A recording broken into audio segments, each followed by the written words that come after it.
Hit 3 movie review. సర్కార్ shine అయ్యాడు. అవలోకనం. నాని, దసరా, హాయ్ నాన్న, సరిపోదా, శనివారం లాంటి హ్యాట్రిక్ విజయాల తర్వాత డైరెక్టర్ శైలేష్ కొలనుతో కలిసి హిట్ ది ఫ్రాంచైజీలో 3వ భాగం హిట్ 3 చేశారు. ప్రమోషనల్ కంటెంట్ తో మంచి బజ్ క్రియేట్ చేసిన ఈ సినిమా నేడు థియేటర్లో రిలీజ్ అయ్యింది. మరి నాని 4వ విజయాన్ని అందుకున్నాడా? Shailesh Kolanu sign off failure తర్వాత రీబౌన్స్ అయ్యాడా? హిట్ ఫ్రాంచైజ్ సక్సెస్ కొనసాగిందా? చూద్దాం. కథ విషయానికి వస్తే ముందున్న 2 హిట్ సినిమాల్లానే ఇది కూడా ఒక క్రైమ్ ఇన్వెస్టిగేషన్ చుట్టూ తిరుగుతుంది. అర్జున్ సర్కార్ జమ్మూ కాశ్మీర్ హిట్ టీంలో పనిచేసే ఒక అగ్రెసివ్ పోలీస్ ఆఫీసర్ ఒక భయంకరమైన హత్య కేసును తన టీముతో కలిసి ఇన్వెస్టిగేట్ చేస్తాడు. ఆ ఇన్వెస్టిగేషన్ లో దేశం మొత్తం ఇలాంటివే మరో పలు హత్యలు జరగడం బయటపడుతుంది. ఎవరు ఈ హత్యల వెనక ఉన్నారు? ఎందుకు ఆడలేని ప్రజలను చంపుతున్నారు? అర్జున్ సర్కార్ తన టీముతో కలిసి ఎలా ఈ కేసును సాల్వ్ చేశాడు అనేదే కథ. నటీ నటుల విషయానికి వస్తే నాని అర్జున్ సర్కార్ గా అద్భుతంగా నటించాడు. కోపం ఎక్కువైన పోలీస్ ఆఫీసర్ పాత్రలో తన కూల్ అండ్ పవర్ఫుల్ నటన చూపించాడు. సీరియస్ డైలాగ్స్ లో కూడా హాస్యం రాబట్టడం, సీన్ ని కండక్ట్ చేయడం లాంటివి బాగా చేశారు. ఫ్యాన్స్ కి ఈ మాస్ రోల్ ట్రీట్ లా ఉంది. శ్రీనిధి శెట్టి సరైన స్థాయిలోనే చేశారు. తన పాత్రలో ఒక ట్విస్ట్ ఉంది, కానీ నానితో ఉన్న రొమాంటిక్ ట్రాక్ సినిమాకు స్పీడ్ బ్రేకర్ అయింది. ప్రీతిక్ బబ్బర్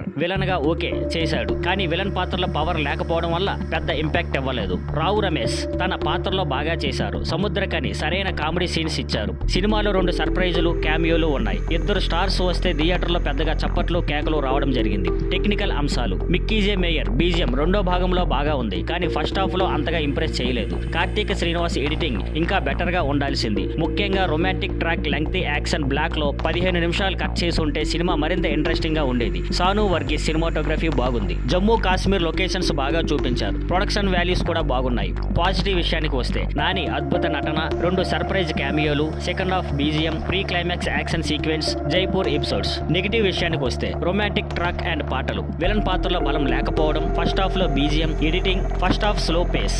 ఇంకా చివరగా వస్తే డైరెక్టర్ శైలేష్ కొలను మొదటి 2 హిట్ సినిమాలు టైట్ స్క్రీన్ ప్లే, బలమైన క్యారెక్టరైజేషన్ తో తీశారు. ఈ 3వ భాగం కూడా మంచి కాన్సెప్ట్ ఉంది, కానీ ఈసారి హీరో ఎలివేషన్ పై ఫోకస్ ఎక్కువ చేసి కథ నెమ్మదిగా రాస్తూ పోయాడు. అర్జున్ సర్కార్ క్యారెక్టర్, నాని పెర్ఫార్మెన్స్ సినిమాకు పెద్ద ప్లస్. కొన్ని యాక్షన్ సీన్స్, డైలాగ్స్ ఫ్యాన్స్ కి చాలా నచ్చుతాయి. ప్రీ క్లైమాక్స్ యాక్షన్ సీక్వెన్స్ బాగా తెరకెక్కించారు. సర్ప్రైజ్ క్యామియోలు అభిమానులు ఖుషి చేశారు. తప్పులు ఏమిటంటే సినిమాలో కొన్ని హింసాత్మక సీన్స్ ఎక్కువగా ఉన్నాయి. ఏ సర్టిఫికేట్ ఇచ్చినప్పటికీ కొన్ని సీన్స్ కొంతమందికి అసహ్యం కలిగిస్తాయి. విలన్ క్యారెక్టర్ లో బలం లేకపోవడం, 2వ భాగంలో స్క్వాడ్ గేమ్ నుంచి ఇన్స్పిరేషన్ ఎక్కువగా తీసుకోవడం, కొత్తదనం లేకపోవడం కూడా లోపాలు. ఫైనల్ గా హిట్ 3 ఒక డీసెంట్ ఇన్వెస్టిగేషన్ థ్రిల్లర్. నాని శాంతి తీయని పవర్ఫుల్ పెర్ఫార్మెన్స్ కోసం థియేటర్లో ఒకసారి చూడవచ్చు. మరింత బెటర్ రైటింగ్, 15 నిమిషాలు కట్ చేసి ఉంటే ఇంకా ఎంగేజింగ్ గా ఉండేది. సర్కార్ షైన్ అయ్యాడు.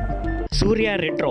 సూర్య మెరిశాడు, స్క్రిప్ట్ కుదరలేదు. కథ విషయానికి వస్తే తిలక్ ఒక బడా గ్యాంగ్స్టర్. అతను గోల్డ్ ఫిష్ అనే ఒక రహస్యమైన వస్తువు కోసం వెతుకుతున్నాడు. అతని దత్తత కుమారుడు పర్వేల్ కన్నన్ రుక్మిణిని ప్రేమించి క్రిమినల్ లైఫ్ ను వదిలేసి ప్రశాంత జీవితాన్ని కోరుకుంటాడు. కానీ గోల్డ్ ఫిష్ కోసం తిలక్ వెంటాడుతాడు. పర్వేల్ జైలులో నుంచి కింగ్ మైకిల్ సహాయంతో పారిపోతాడు. ఆ తర్వాత అసలు విషయం ఏమిటి? అతను ఎందుకు పారిపోయాడు? గోల్డ్ ఫిష్ వెనక ఉన్న సీక్రెట్ ఏంటి అనే ప్రశ్నలకు జవాబు ఈ కథలో ఉంటుంది. పాజిటివ్ విషయాలు. సూర్య తన పాత్రలో డెడికేటెడ్ గా నటించాడు. డిఫరెంట్ లుక్స్ లో ఆకట్టుకున్నాడు. యాక్షన్ సీన్లలో, ఎమోషనల్ సీన్లలో ఇంటెన్సిటీ చూపించాడు. పూజా హెగ్డే స్క్రీన్ పై అందంగా కనిపించింది. ఆమె పాత్ర కథకు కీలకం అయినప్పటికీ ఎక్కువ అవకాశాలు లేవు. జోజు జార్జ్, విధు బాగానే చేశారు. ముఖ్యంగా విధు విలన్ గా సెకండ్ హాఫ్ లో టెన్షన్ క్రియేట్ చేశారు. కొన్ని యాక్షన్ సీన్లు బాగా తెరకెక్కాయి. కన్నమ్మ సాంగ్ ముందు తర్వాత సింగిల్ షార్ట్ సీన్ బాగుంది. సంతోష్ నారాయణన్ మ్యూజిక్ సినిమాకు చాలా లైఫ్ ఇచ్చింది. నెగిటివ్ విషయానికి వస్తే కథలో multi genres, love, action, crime mix చేయడంతో క్లారిటీ లేకుండా పోయింది.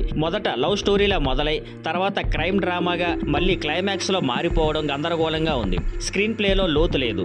క్యారెక్టర్ ఆర్క్స్, రిలేషన్షిప్స్ సరిగ్గా డెవలప్ అవ్వలేదు. జయరామ్, నాజర్, ప్రకాష్ రాజ్ లాంటి నటులు పాత్రలో వేస్ట్ అయ్యారు. సెకండ్ హాఫ్ బోరింగ్ గా అనిపిస్తుంది. ఫోకస్ తప్పిపోతుంది. ఇక technical points. Director Karthik Subbaraj పెద్ద కాన్సెప్ట్ ప్లాన్ చేసినప్పటికీ కథను టెంప్ట్ చేయడంలో విఫలమయ్యాడు. మొదటి భాగం ఓకే, కానీ సెకండ్ హాఫ్ బలహీనంగా మారింది. సినిమాటోగ్రఫీ ఓకే, కొన్ని విజువల్స్ బాగున్నాయి. ఎడిటింగ్ మరింత కత్తిరించాల్సింది. ప్రొడక్షన్ వాల్యూస్ బాగున్నాయి. ఇంకా ఫైనల్ గా వస్తే రెట్రో కొద్ది భాగాల్లో బాగుంది, కానీ మొత్తం సినిమాను ఆకట్టుకునేలా చేయలేకపోయింది. సూర్య పెర్ఫార్మెన్స్, మ్యూజిక్ ప్లస్ పాయింట్స్, కథలో క్లారిటీ లేకపోవడం, సెకండ్ హాఫ్ వీక్ గా ఉండటం మైనస్. సూర్య ఫ్యాన్స్ కోసం ఒక్కసారి చూడొచ్చు, ఇతరులకు అంతగా కనెక్ట్ కాకపోవచ్చు. Thank you for watching. Please like, share and subscribe.